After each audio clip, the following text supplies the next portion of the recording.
پاک ہو۔ محمد بن قاسم جب یہاں آئے تھے نا تو ایک دن بڑے پریشان تھے، تو ایک بزرگ کہنے لگے آپ کیوں پریشان ہیں؟ کہنے لگے راجہ دہر سے مقابلہ ہے اور ہماری فوج تو سندھ کے رستے بھی نہیں جانتی، زبان بھی نہیں جانتی، لڑیں گے کیسے؟ 2-4 دن کے بعد ان بزرگوں کی دوبارہ محمد بن قاسم سے ملاقات ہوئی تو بڑے خوش تھے۔ کہا اب آپ کیوں خوش ہیں؟ کہنے لگے وہ میرا مقابلہ نہیں کر سکتا، میں نے تحقیق کر لی۔ کہا کیوں؟ کہنے لگے نظر کا گندہ ہے، اور جو نظر کے گندے ہوتے ہیں وہ میدانوں میں ٹھہرا نہیں کرتے۔ میدان کے لیے نکلنے کے لیے پاک جوانی کی ضرورت ہوتی ہے، تطہیر مزاج ہونا ضروری ہوتا ہے، پاکیزہ افکار اور سچی اور سچی ستھری سوچوں کا ہونا ضروری ہوتا ہے۔ اس لیے فرمایا کہ میرا مقابلہ نہیں کر سکتا۔ حضرت عبداللہ ابن حذافہ کمرے میں تھے تو وزیر کی بیٹی اندر سجی سنوری پہنچ گئی۔ جیسے ہی آپ نے اس کفر کی چال کو دیکھا تو تیمم کر کے نفل شروع کیے۔ وہ ساری رات بیٹھی رہی، رب کا بندہ ساری رات عبادت کرتا رہا۔ عبادت بڑا سہارا ہے، مصلی بڑا سہارا ہے اللہ کے بندوں۔ صبح دروازہ کھولا، وزیر نے اپنی بچی سے پوچھنا چاہتا تھا رزلٹ کیا نکلا، تو وہ کہنے لگی پیچھے ہٹ جا، اب تیرا میرا تعلق کوئی نہیں، میں نے نبی پاک کا کلمہ پڑھ لیا۔ اس نے کہا میں نے بھی زمانہ دیکھا ہے، پر یہ کیا لوگ ہیں، کستوری کے بنے ہوئے، سندل سے دھلے ہوئے، کہ میں ساری رات کمرے میں رہی اور 100 اور 1000 آدمی جس جوان کا مقابلہ نہ کر سکے، اتنا طاقتور جوان کمرے میں رہا اور اسے نظر اٹھا کے نہ دیکھا۔ او کچا رنگ للاری والا جڑا چڑھدا تے لیندا رہندا ہے، اے عشق تیرے دا رنگ محمد چڑھیا پھر نہیں لیندا۔ میں کہا ایک دفعہ نظر اٹھا کے نہیں دیکھا، کمال ہو گئی۔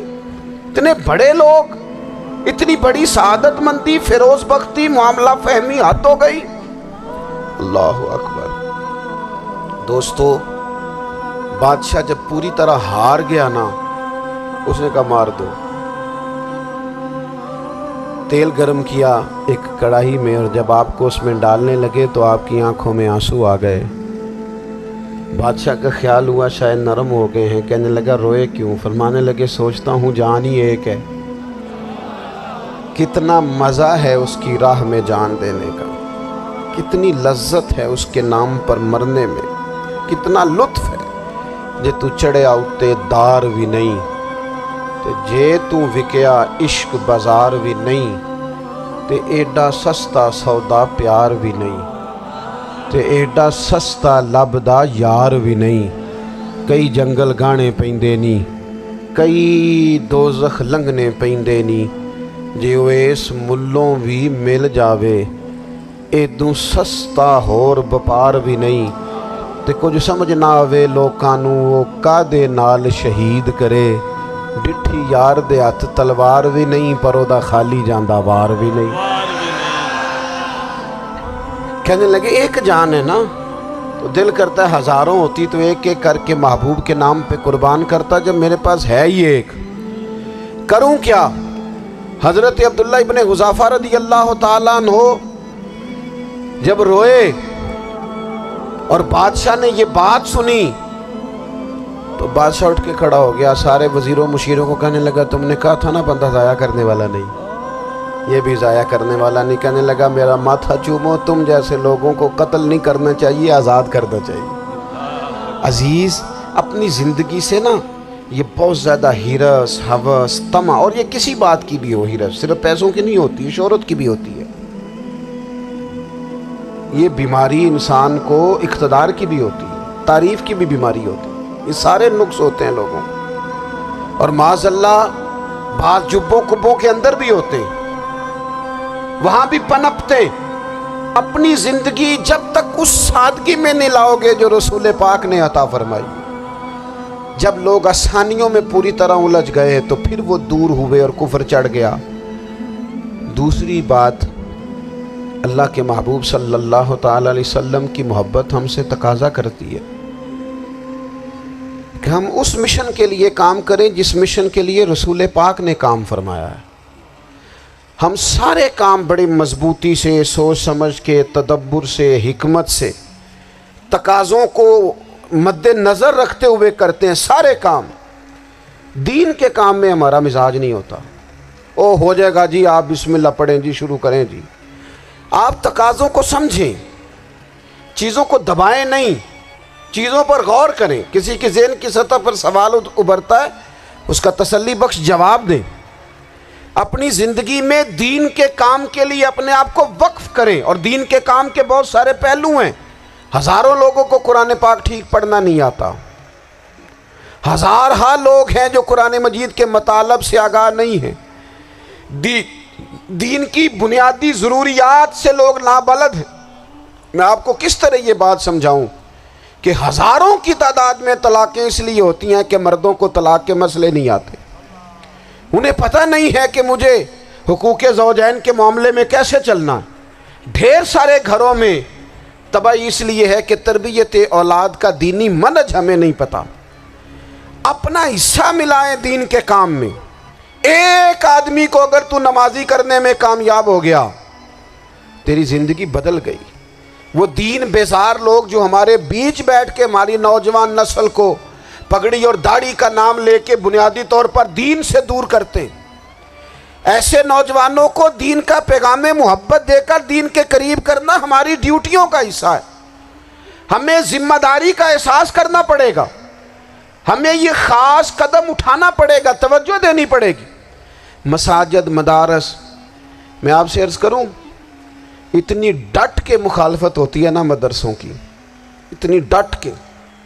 میں ادارہ چلاتا ہوں، اس کے چلانے میں جو مشکلات ہیں وہ تو ہم بتا نہیں سکتے آپ کو، اس لیے کہ میری قوم، میرا اس قوم سے تعلق ہے جو نعت خواں امیر کرنا چاہتی ہے، مدرسے نہیں۔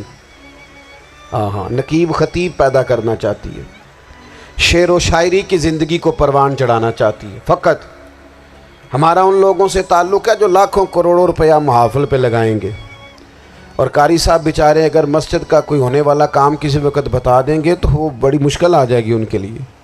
یہ کیسے ہو سکتا ہے، آپ نے یہ ڈیوٹی بتا دی۔ مدارس، اور جتنا اہم رول دین کو پھیلانے میں مدارس اسلامیہ کا ہے، اتنی زبردست، لوگوں کا خیال ہوتا ہے میری طرح کے لوگ شاید کام کرتے ہیں، ڈیوٹی کرتے ہیں۔ یہ 10-15 لوگ آپ کو نظر آتے ہیں جو آپ کو کہیں میڈیا پر یا ادھر ادھر ڈیوٹی کرتے، مخلص لوگ اپنی جگہ پہ، وہ بھی بڑا ہی کام کر رہے ہیں، جو میڈیا پہ آ کے بھی اخلاص سے اور درد دل سے کو دین کی، ان کی بھی کسی بات کی حوصلہ شکنی نہیں۔ لیکن ہزارہا اساتذہ جو مدارس میں بیٹھ کے پڑھاتے ہیں، جنہوں نے وہ سارے لوگ تیار، آپ سمجھ نہیں سکتے کتنا بڑا کام۔ حفظ کا استاد جو ہوتا ہے نا، اس کی ڈیوٹی 24 گھنٹے ہوتی ہے، فجر سے پہلے، اور اس نے بچوں کو اٹھانا ہے۔ تنخواہ تو ہم انہیں دینا نہیں نہ چاہتے جی، تنخواہ نہیں دی انہوں نے، ہمیں مولوی امیر نہ ہو جانا۔ مولوی نو تے سوٹ بھی 27ویں والی رات دے ہے تاکہ کدھر سوان کے عید والے دن پا نہ لوے، چونکہ 27ویں تو بعد تے درزی پھڑتا ہی کوئی نہیں، کیوں حضرت؟ ایسے ہی ہے نا، اس وقت تو نہیں نہ لیتا۔ تو ہم چاہتے ہیں مولوی ہماری مرضی کے ہماری طرح کا سوٹ نہ پہن لے۔ مدارس کی مضبوطی، آپ یہ دیکھ لیں، یہ صلاح الدین ایوبی کا تعلق بھلا کس چیز سے تھا؟ غوث اعظم کے مدرسے سے۔ حضور غوث اعظم کے مریدوں کی جماعت اس کے ساتھ شامل تھی۔ کون لوگ تھے جنہوں نے مدارس سے فیض پایا؟ رازی اور غزالی، حضور غوث اعظم، خواجہ اجمیر، یہ سب لوگ مدارس کے لوگ ہیں۔ کمزوریاں ہیں، غلطیاں ہیں، بہت ساری چیزوں کی اصلاح کی ضرورت ہے، لیکن یہ دین کا بہت بڑا قلعہ ہوتا ہے مدرسہ، لیکن اس کی مخالفت کی جاتی ہے۔ مجھے بتائیے، اگر مدرسوں میں کمزوریاں ہیں تو کالجوں یونیورسٹیوں میں نہیں ہیں؟ ہم نے کبھی مخالفت کی ہے بند کر دو سارے؟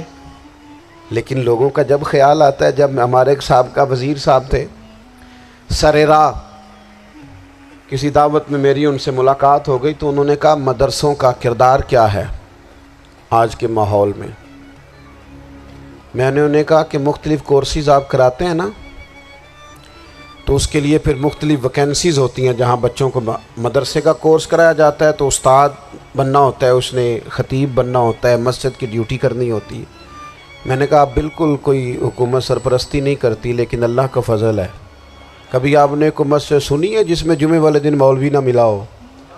جمعہ پڑھانے کے لیے؟ کبھی آپ کو رمضان میں ایسی مسجد ملی ہے جس میں قرآن مجید سنانے کے لیے حافظ نہ ملا ہو؟ یہ ہو سکتا ہے کسی حافظ کو مسجد نہ ملے۔ تو مدارس کے ذمے جو کام تھا مدارس نے جم کے کیا ہے اور ڈٹ کے کیا اللہ کے فضل سے۔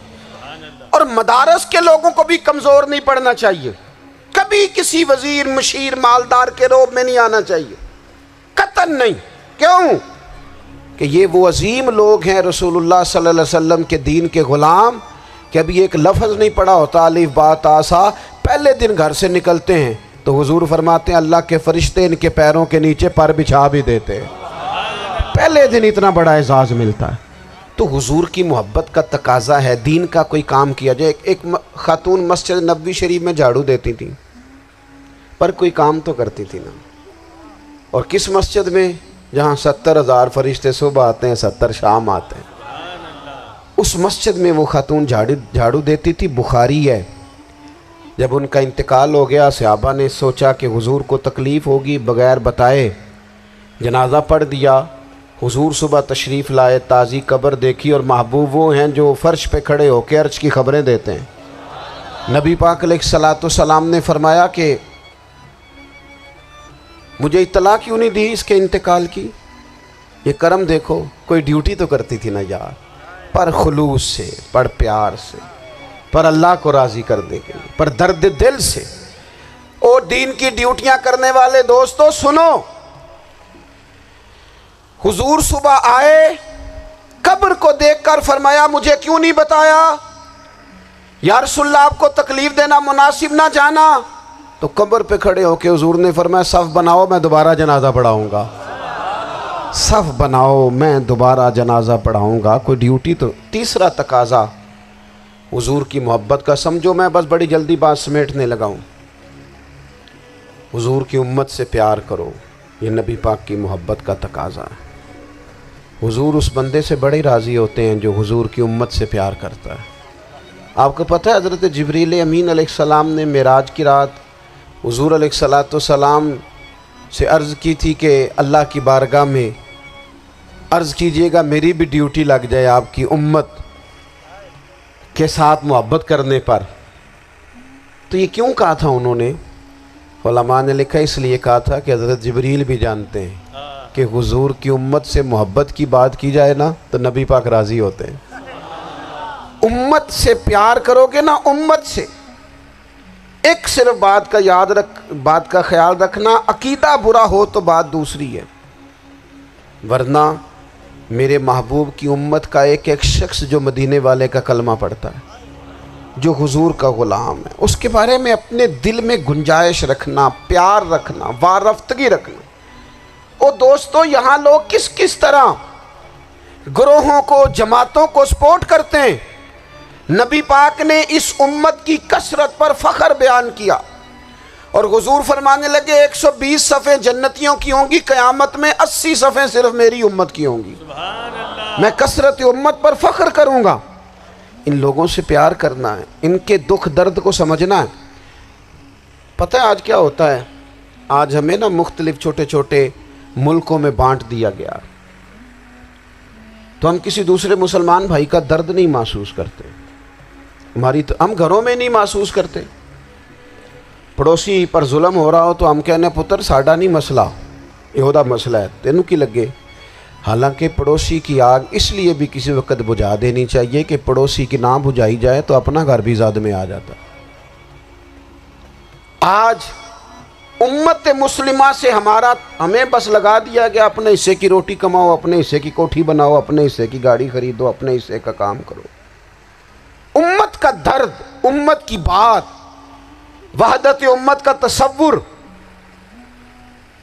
امت کا دوبارہ سے وہ شان ارسل رسولہ بالہدی ودین الحق لیظہرہ علی الدین کلہ، وہ تصور کب ہوگا؟ اس وقت ہوگا جب ہم بات امت کی کریں گے۔ نبی پاک علیہ السلام نے فرمایا مسلمان کی مثال ایک جسم کی طرح ہے، جسم کے ایک حصے کو تکلیف ہو تو سارا آزمائش میں آ جاتا ہے۔ مجھے بتاؤ یہ انگلی درد کرتی ہو، یہ انگلی جسم کا حصہ ہے نا، تو میرا خیال ہے دماغ یہ کہہ دے گا کہ انگلی کی درد ہے نا مینوں کی لگے، دل کہہ دے گا کوئی نہیں ٹینشن لینے، انگلی کا مسئلہ ہے نا. ایسا نہیں ہوتا، بلکہ جب انگلی میں درد ہوتی ہے تو دماغ منصوبہ بندی کرتا ہے کہ اس کا علاج کیسے ہو سکتا ہے. دل پریشان ہوتا ہے، پیر چل کے جاتے ہیں، ہاتھ وہ دوائی وصول کرتے ہیں، دانت اسے چبا کر، حلق اسے نگل کر، معدہ اسے ذخیرہ کر کے جسم میں پھیلاتا ہے، پھر جا کے انگلی شفا پذیر ہوتی ہے. ایک حصے کو درد ہو تو سارا حصہ کام پہ لگ جاتا ہے. اسرائیل اگر تکلیف دے رہا ہے فلسطینیوں کو تو ہونا چاہیے تھا نا بعض مسلمان حکمرانوں کو نیند نہ آتی، وہ درد دل محسوس کرتے. ہونا چاہیے تھا نا کہ بعض لوگ یہاں ہم کیا کرتے ہیں بھلا بیٹھ کے. اب تو مجھے بعض چیزوں سے کوفت بھی ہونے لگا. ہم دیتے ہیں بیان، مذمت. آپ کے بیان دینے سے کیا ہوگا؟ فلانے نے بھی بیان دے دیا، فلانے نے بھی کلپ دے دیا. یہ کیا کر رہے ہیں؟ یہ تو آپ زندہ رہنا چاہتے ہیں. وہ جس طرح آج کل ہمارے ہاں بہت ساری چونکہ جماعتیں ہیں تو کشمیر ڈے آتا ہے نا تو مل کے ریلی نہیں نکالی جا سکتی، سوال نہیں پیدا ہوتا، کیونکہ ہمیں جماعتوں کو زندہ رکھنا ہے. اس جماعت کی خبر الگ لگنی چاہیے، اس جماعت کی خبر الگ. تو ایسے کوئی انقلاب آئے گا؟ یاد رکھنا امت کو پوری کو ایک طاقتور آواز بننا پڑے گا. ہمیں تھوڑا تھوڑا اوپر اٹھ کے سوچنا پڑے گا.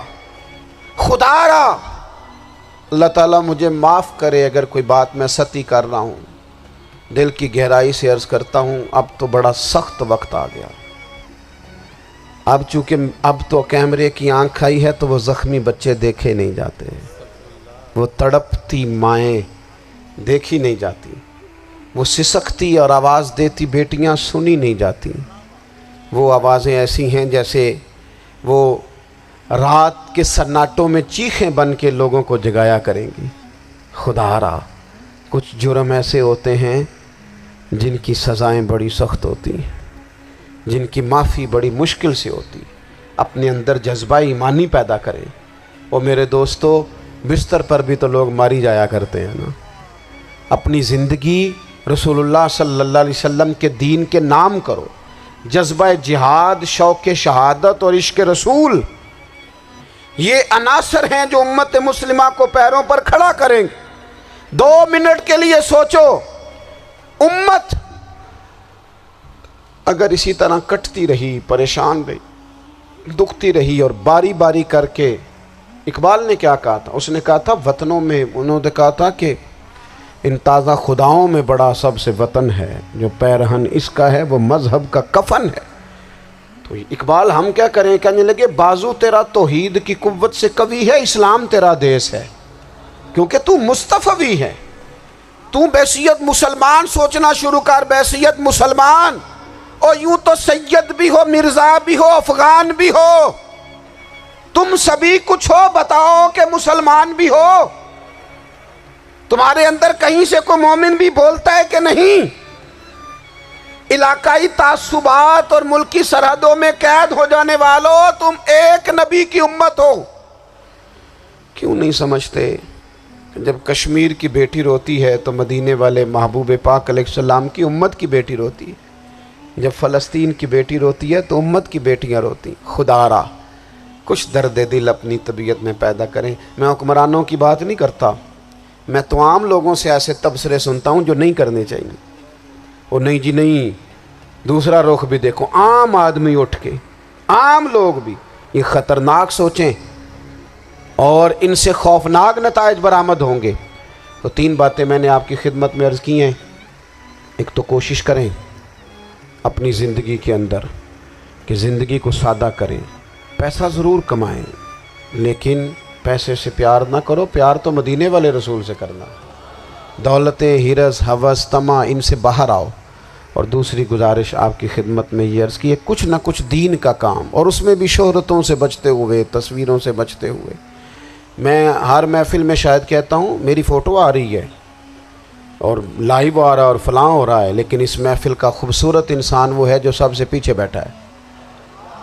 وہ کسی فوٹو کے لیے نہیں آیا. اور میں ڈھیر سارے لوگ دیکھ رہا ہوں، یہ جو آگے بیٹھ جاتے ہیں بعض اوقات 5، 7، 10 لوگ، یہ بڑی تصویر سازی کرتے ہیں، لیکن جو پیچھے بیٹھے ہوتے ہیں جو پیچھے بیٹھے ہوتے ہیں ان کی کوئی فوٹو نہیں آتی، اور میں نے بہت سارے لوگوں کو دیکھا ہے کبھی موبائل کو ہاتھ بھی نہیں لگاتے، لیکن جن کے لیے آئے ہیں انہیں تو پتہ ہے نا کون کون آیا ہے، اور کچھ دین کے لیے کریں۔ اور تیسری گزارش آپ کی خدمت میں یہ ہے کہ امت بن کر بھی ضرور سوچیں، اور امت کے دکھوں کا مداوع بھی کریں، اور امت مسلمہ کا درد بھی اپنے سینے میں ضرور محسوس کریں۔ اللہ تعالی ہماری اس بزم کو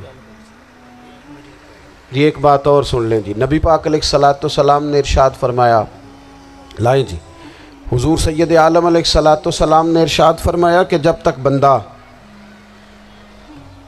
اللہ کے بندوں کی مدد میں رہتا ہے نا، اللہ بھی اس کی مدد کرتا رہتا ہے۔ یعنی اگر آپ امت کے لیے سوچتے ہیں، کوئی امت کے لیے فکر پیدا کرتے ہیں، کچھ امت کی سوچیں لاتے ہیں،